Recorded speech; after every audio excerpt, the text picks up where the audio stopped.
Oke, assalamualaikum warahmatullahi wabarakatuh. Kita semua dari kelompok 4 yang akan mengobservasi perusahaan CV Karya Winarza yang berlokasi di daerah Cijeruk, Goa Parat.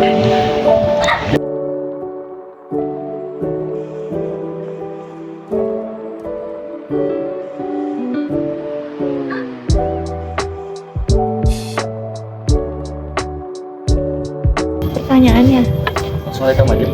ya udah. Kita langsung ke pertanyaan awal kerja. Yang pertanyaan yang pertama mengenai identitas perusahaan, tapi ini beranak juga. Ya. Mungkin Bapak bisa menjelaskan dulu bagaimana sejarah latar belakang pendirian badan usaha, bagaimana munculnya ide-ide mendirikan perusahaan ini. Oke, ini adalah kita itu sekarang generasi kedua aja ya. Asal mulanya tahun berdirinya perusahaan CV Karya Winarza itu Catet kan, harusnya lu deket saya. 1992. Oke, berarti sekarang 2024 32 tahun berdiri. Oke, nah yang mana asalnya didirikan Sini coba. dedikasi di awal ngedobrak itu Bapak Ahmad Muhammad sama Ibu Tuti, itu orang tua kami ya asalnya single fighter, berawal dari beli dulu dari orang lain si produk-produk alat dapurnya dengan cara dipikul dibawa ke Jakarta. Wah gitu ya, merintisnya sampai seperti itu ya. Asalnya dia duet juga dengan sekalian jalan ke Jakarta dan jualan bukan juga ya.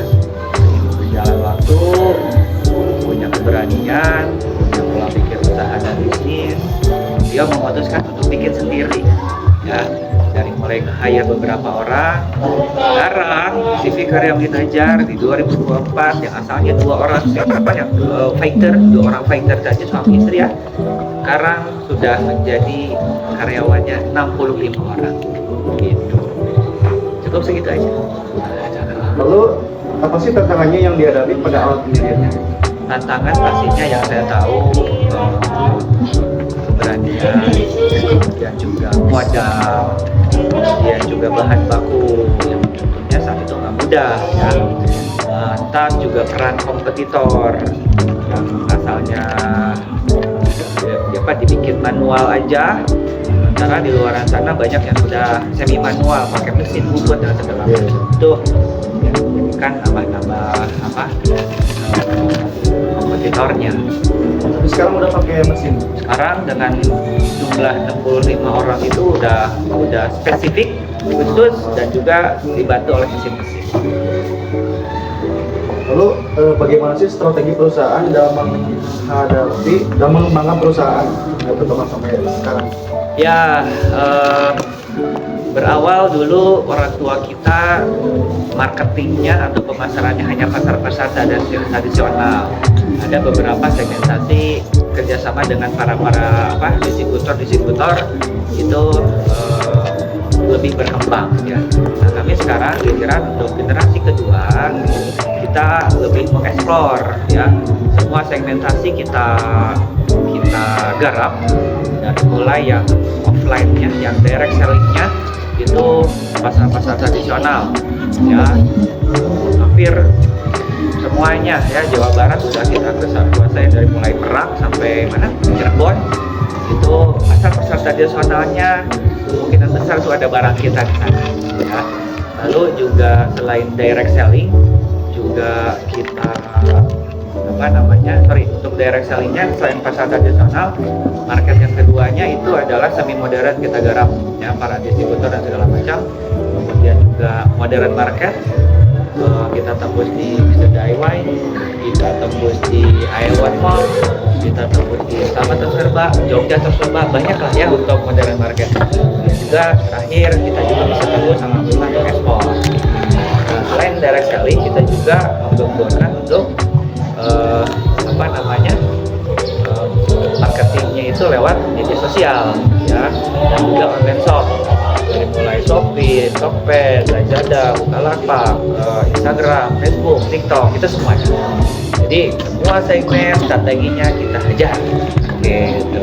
Tentunya juga bukan hanya semangat di pemasaran, kita juga selalu haus akan terus belajar. Alhamdulillah di 2023 kemarin kita dapat penghargaan dari mulai Indonesian Entrepreneur Challenge juara pertama, kemudian terpilih dari PPICP, ECP ya, ECP itu Export Coaching Program Jawa Barat. Lalu yang terakhir kita dapat penghargaan dari mana? Sukabumi UMKM naik kelas. Nah itu semua harus upgrade, punya harus mendukung. Berarti untuk ekspornya udah tembus ke negara mana aja? 3, kita tembus di Malaysia, Thailand sama Brunei. Itu barangnya apa aja kok? Macam-macam, ada yang apa pas movingnya itu ada rolling pin yang bakal bikin kue, ya, rolan. Oh kita tahu rolan sipatan cobek ini pernah beberapa kali ada sodet sutil sama tempat sambal. Terus lalu kira-kira ada bahan baku yang impor dari luar ya? Kita pakainya lokal semua, pakainya Sukabumi. Boleh 100 bukan? Oh, internasional dia bahasa Inggris ya. Artinya adalah jangan buang sampah sembarangan. Isinya berapa? Nggak ada bercanda ya. Ya jadi sebuah perusahaan yang besar ya, dan menjadi pilihan yang paling pertama oleh para customer. Itu misi. Untuk misinya manufacture by the ranks of the kitchen equipment for multinational area. Ya, jadi bisa tembus seluruh area ya, multinasional. Soal pilihan yang pertama. Tidak hanya pasar lokal ataupun domestik saja, kita harapannya bisa diterima oleh dunia. Ya, keduanya increasing the company add value through creativity, innovation, and developing human resources competencies. Nothing desperately by taking into account the possible ya, bisa lebih berinovasi, menjawab tantangan consumer pengen apa, kita bisa ikutin. Yang kedua bisa Nanti bisa berinovasi. dibaca lah. Itu doang.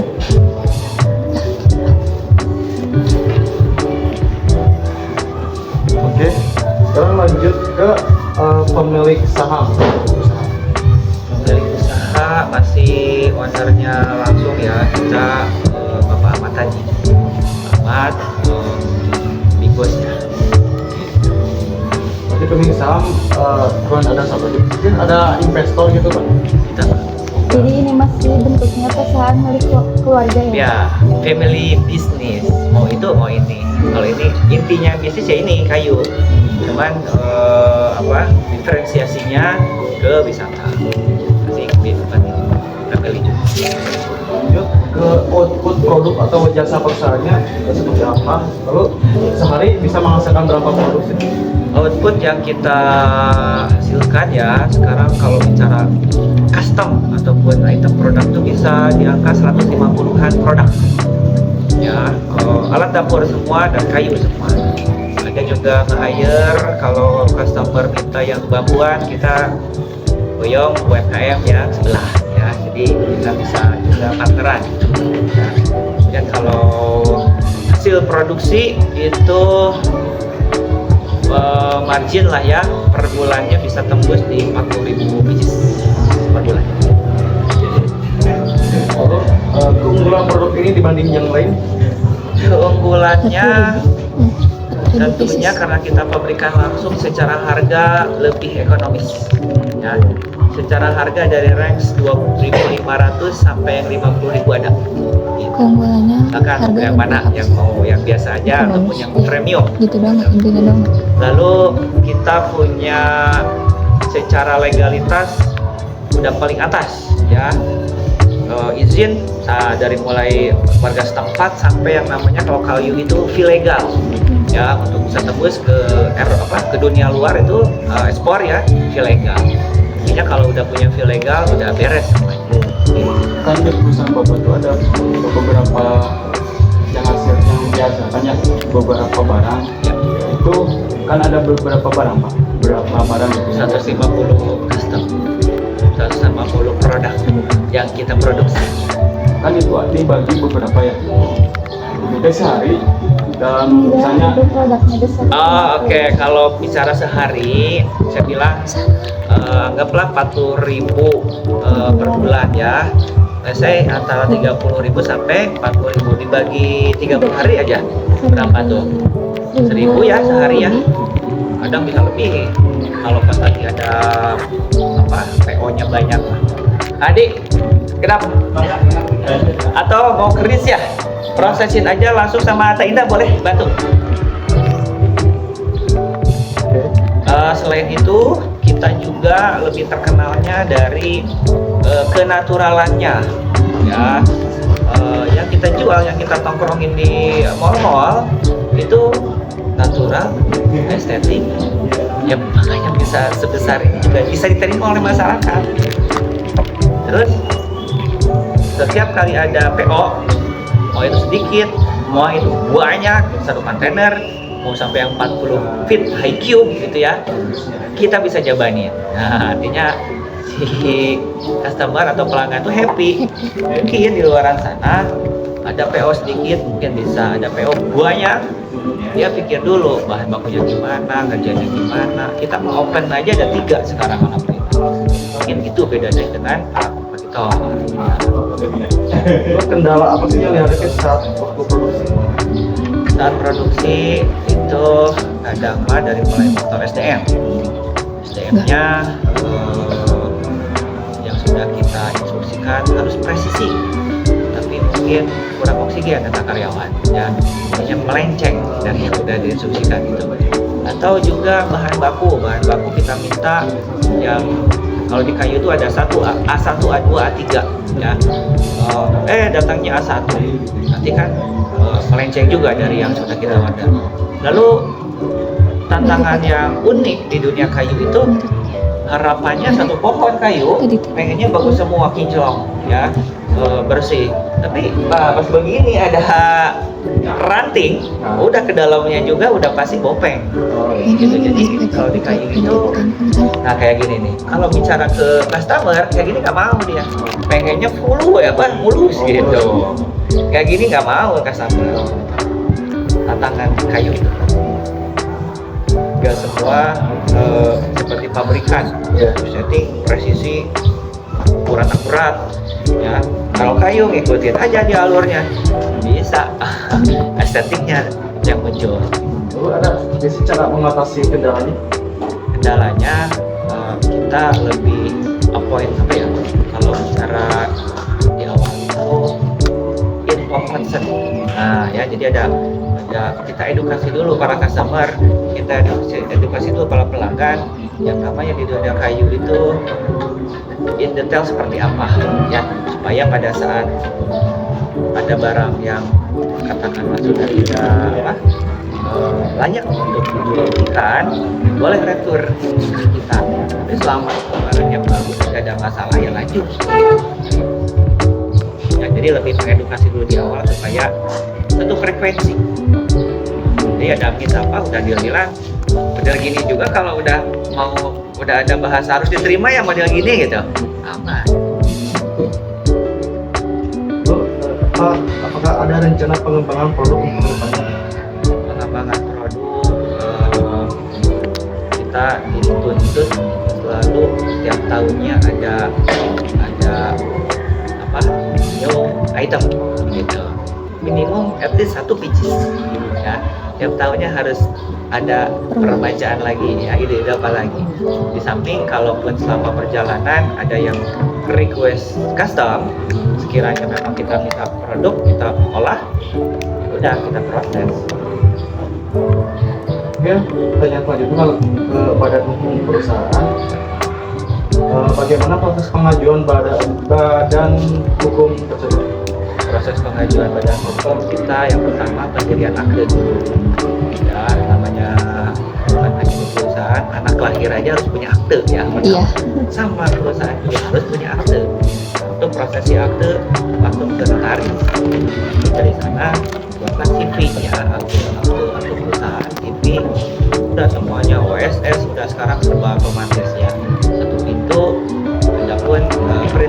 kecil ada di situ fitosanitari, ada fumigasi ataupun ilegal, itu nanti nge-hire pihak ketiga. Tahun berapa sih perusahaan ini resmi berbadan hukum? 2019 2018 ya, Baru-baru. Kita saja ke modal di sektor. Modalnya berasal dari mana? pribadi. Kedua, berapa besar modal pada awal mendirikan perusahaan? Kondisi keuangan terbaru, kalau mungkin Bapak dulu cari-cari atau dia pun nggak apa-apa ya. Gimana? Kondisi keuangan terbaru seperti neraca atau gimana? Sekarang omset stabil di angka 400 juta per bulan. Omset. Lalu jumlah konsumen existing Apa tuh ya? 100 ada. Lebih dari 100. Oke Pak, yang kedua, kompetisi internasional, silakan.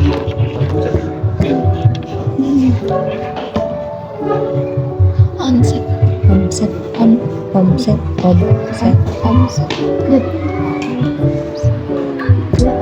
Sebelumnya izin bertanya Pak, untuk aktivitas bisnis internasional di perusahaan Bapak itu ada apa aja, misalnya ekspor, impor, atau juga udah bekerja sama dengan negara-negara lain kayak membuka franchise atau gimana? Kalau kami alhamdulillah secara internasional ya, marketingnya itu udah berjalan tahun ketiga sekarang. Buyer besar kita itu di Malaysia pusatnya. Nah, beliau perusahaan besar ini punya 11 cabang. Salah satunya juga di Indonesia. Bahkan sekarang Indonesia udah merupakan perusahaan tadi menjadi perusahaan terbesar di seluruh cabangnya. Ya, alhamdulillah ekspornya tadi ke pusat yang Malaysia, dari situ ke mana? Thailand, juga Brunei. Kita bidik juga bukan hanya Asia Tenggara aja, tapi pengen Asia Pasifik, Asia Timur, ya bahkan Eropa kita pengen tembus. Doakan ya. Kemudian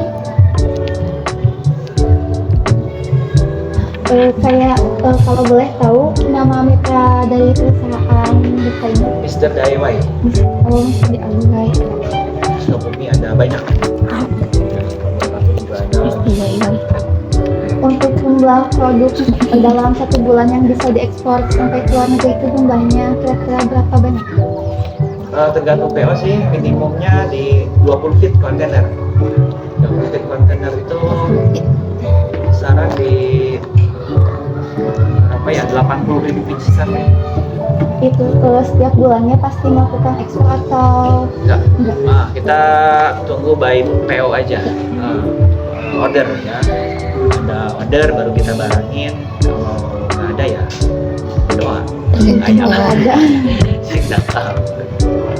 Setahun paling tiga kali deh. Rata-ratanya. Kegiatan ekspor itu tuh berdampak besar terhadap pendapatan perusahaan atau tidak Pak? Oh sangat. Alhamdulillah ada benefit yang signifikan. Sangat. Itu ekspor. Aktivitas ekspor itu apakah pendapatan dari ekspor itu lebih besar daripada pendapatan dari penjualan dari lokal di Indonesia? Iya betul. Kalau harga ekspor itu kita banyak item-item yang dipertimbangkan ya, dari mulai stuffing aja berapa, yang ngangkutin yang naikin ke kontainer berapa, nanti hitung ya bisa triple kali harganya dengan yang lokal ya. Mungkin pertanyaan selanjutnya atau oleh perusahaan itu sendiri? Kita langsung masukin costnya ke produk, ke harga produk. Ke harga produk, jadi langsung sama ongkos. Harga produk tuh udah all in, udah semua aja ke cover. Kalau ongkos nama ya, kalau dihitungin misalkan dari 80.000 pieces itu palingan juga berapa ratus perak ya, si ongkosnya teh. Dengan jasa forwarding, pabean gitu. Aman ya. Berarti sebelum melakukan ekspor kan ada berkas-berkas yang harus dilengkapi dulu Iya. gitu. Cara Bapak itu menyiapkan berkas-berkasnya tuh disiapkan di dinas tertentu atau di sebuah Berbagai sektor ya. Yang pasti gini, untuk di awal-awal ya, pastinya begitu ada PO perdana ya, PO paling pertama dia akan bingung pasti ya. Saya aja sampai nggak bisa tidur 2 minggu. Wah ya PO ini dikumahakeun ya buat ekspor, saya nggak ada basic ekspor, jadi Allah memaksakan autodidak jadinya ya. Itu istilah juga nggak tahu gitu. Nah kalau sekarang ya bicara juga beres ya, untuk pendokumentasian segala macam. Yang dilibatin apa? Jasa forwarding, kemudian juga dinas ya, untuk kopinya, bill of landingnya, invoice-nya, packing list-nya, itu 4 dokumen yang harus disiapkan. jadi udah ada staffnya masing-masing, nggak di-handle sama Bapak sendiri gitu. Ada ya. Kita jangan palu gada ya, jangan CEO naon, Semua dikerjain. sip of everything sana 2000 biar nanti saya yang bisa didelegasikan Fajar mungkin Lanjut ke yang mana? 3, Sesuai mata. yang 3 C, yang atas Oh, yang C. Yang C lanjut ke teknis aktivitas bisnis internasional. Lalu biaya aktivitas internasional atau aktivitas internasional lain seperti apa? biaya aktivitas Iya. ya paling Ini kayak teknis pengiriman ekspor. ya itu jasa IMKL aja untuk tiket freight, pas kapal, biaya pabean, lalu juga biaya resiko palingan itu yang akan menjadinya harga pokok ya yang bisa muncul. Berarti teknisnya itu dikirim lewat kontainer, lewat perkapalan. Iya, IMKL. Ya. Oke. Lalu lanjut ke aspek regulasi dan hukum ekspor. Untuk regulasi betul banget, kita harus tahu negara tujuan. Nah, nanti biasanya sekarang tuh banyak banget atase perdagangan ataupun perwakilan Indonesia ya, ADAG di negara-negara hampir ada 100 sekarang. Di Australia kamera, di Malaysia, di banyak lah ya. Nah nanti untuk lebih memudahkan tahu regulasi negara tujuan, tanya sama mereka. Ada yang harus fumigasi kalau di kayu itu ya, ada yang tidak usah fumigasi, ada yang harus pakai fitosanitari, ya harus diikutin, ya nggak bisa enggak. Lalu lanjut ke aspek bisnis, keuntungan atau kerugian yang dialami untuk ekspor. Bicara keuntungan kerugian sih harapannya bisa untung ya. Mau banget gak untung? Mau banget, ya, makanya kita jabanin ekspor ya. Siapa? Agis tawarin kopi apa minum apa?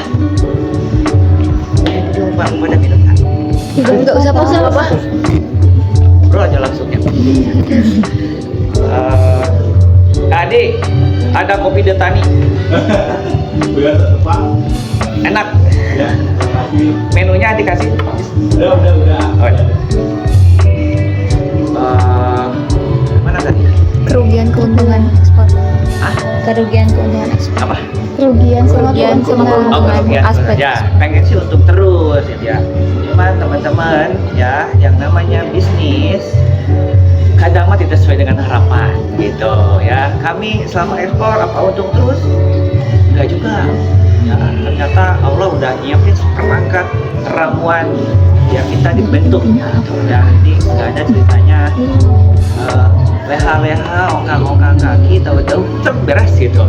Nah, dan sempat kita pun ada kerugian sampai angkanya lumayan luar biasa, 80 juta harus dibayar mahal. Kenapa? Ada barang reject, QC-nya kurang detail, QC-nya kurang apik gitu ya. Begitu sampai tujuan, jamuran lah gitu ya, pecah lah gitu, ya gitu ada aja. Nah, jadi kadang mah selalu ya harapan aja, kenyataannya mah enggak gitu. Cuman bukannya juga seserem itu ya. Selama proses ekspor profitnya sangat signifikan. Ya, alhamdulillah happy kita coba. Bapak, aspek keberlanjutan sustainability atau lingkungan dan sosialnya ekspor gitu.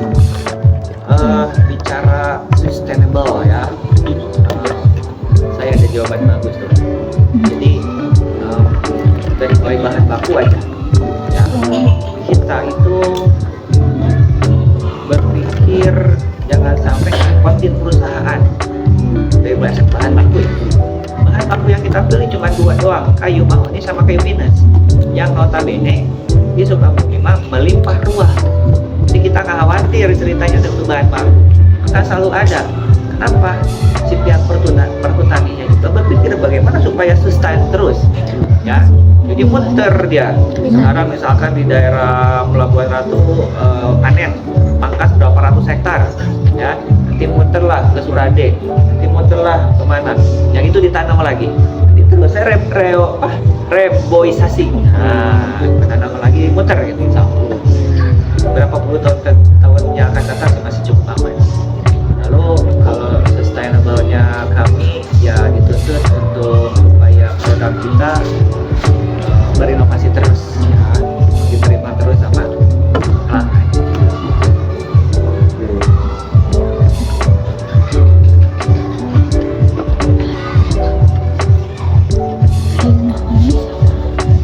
Rekamannya kenapa? Jualan-jualan. Ya, jadi biar mudah nyari datanya. Oke. Lanjut ke beberapa pertanyaan terakhir mengenai analisis SWOT bisnis internasional. Ya. Yang pertama, kendala ekspor waktu aktivitas internasional seperti apa? Kendala dulu. Kendala, tantangannya, lalu ancamannya. Kendalanya itu adalah dari pada saat kalau bahan baku lagi pada nggak ada ya, kita harus nyari sampai dapat. Nah, apalagi kalau musim hujan kayak gini kadang mah agak susah, soalnya yang nebang pohon dari hutan keseluruhan, tahu keseluruhan? Leer. Jadi ya lumayan teknisnya untuk sampai ke kita agak sulit. Lalu kendalanya juga kadang ya secara penginputan sistem ngedrop secara nasional, padahal kita deadline maksimal itu jam 12 malam tuh untuk penginputan dokumentasi ya, kadang mal lewat dari jam 12 karena apa, sistem secara nasional lagi ngedrop kan ada nggak jadi gitu ya. Mungkin yang dominan sih itu kendala. Lalu Tantangan ya. ya tantangan.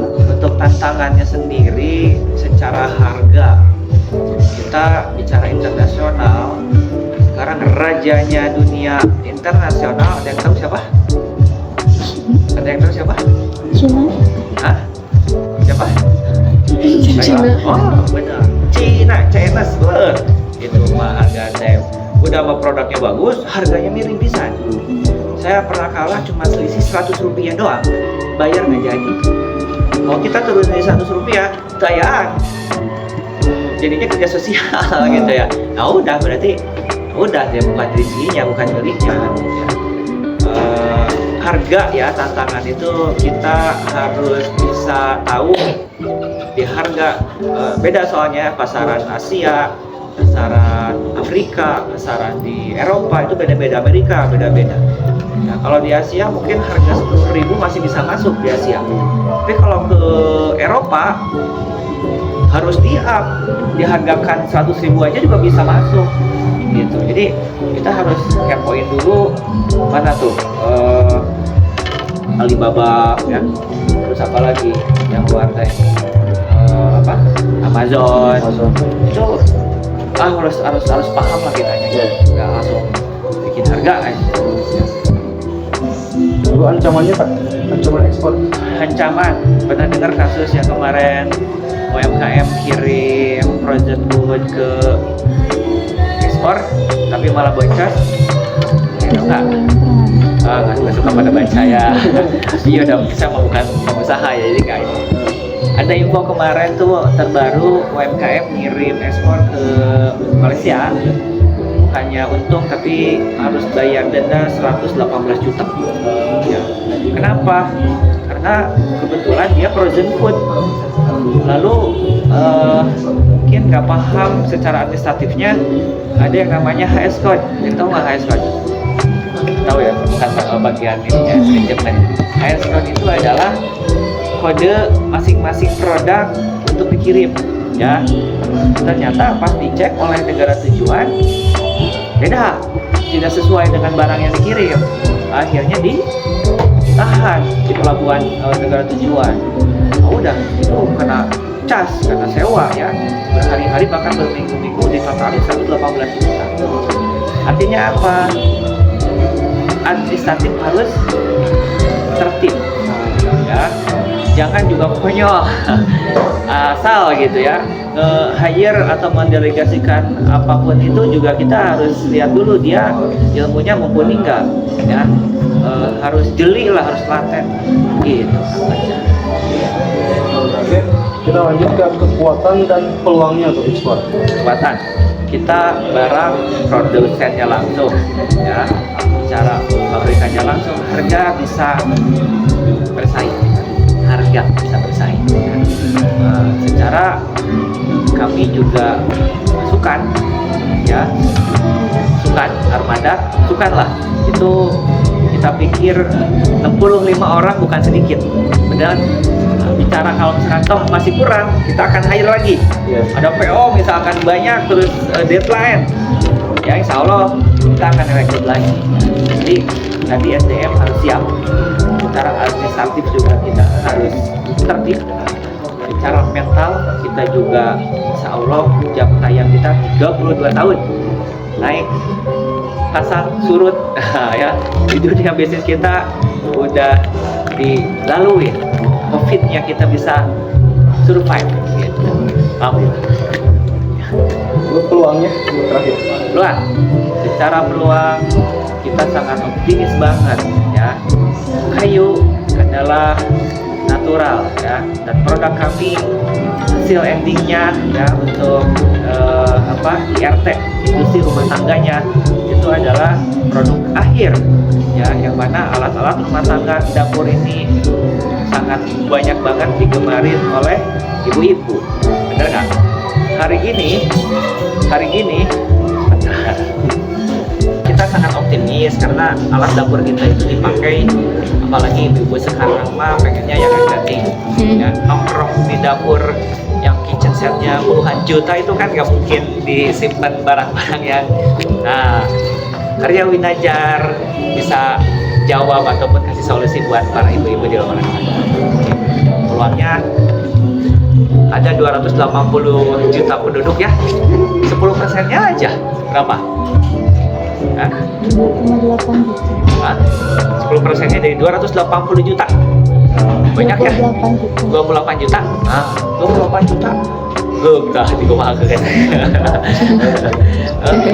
Peluang banget. Apalagi kita selalu nggak bosan, ada market baru langsung kita datangin ya, kita tawarkan ya, usaha namanya.